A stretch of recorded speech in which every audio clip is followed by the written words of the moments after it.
Assalamualaikum dan hai. Kami review, hampa tengok.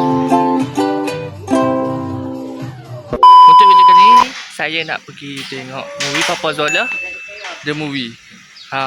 Jadi jangan lupa like, komen, share dan subscribe. Okay, let's go. 331.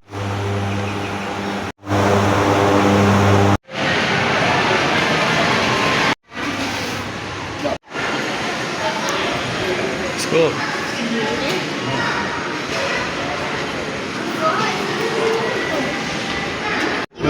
Terus naik. Tak payah, dah apa. Saya ambil kat tentang mana? We go all the way to Squid.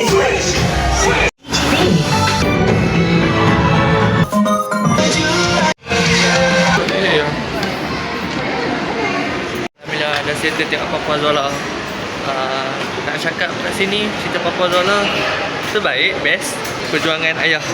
Ayah, tengok sini ya. Tengok sini ya. Terima kasih ayah. Jadi ayah yang terbaik.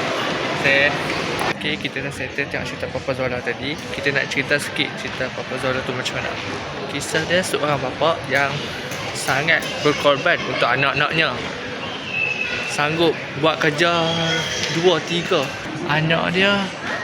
Dia kata kawan-kawan dia nak pergi jalan dekat Tokyo, Dubai. Lepas tu ada yang kawan dia nak jalan dekat mana kawan dia? Nak balik kampung. Dan dekat kampung dia Japan.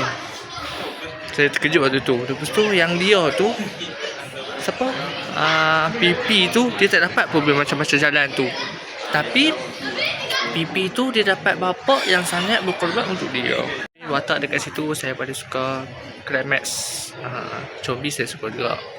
Saya geram dah dekat orang lelaki tu sanggup pergunakan Papa Zola tu untuk guna kuasa dia. Kalau saya jumpa daripada depan siap. Terbaik. Recommend untuk kalau kalian belum tengok lagi boleh tengok.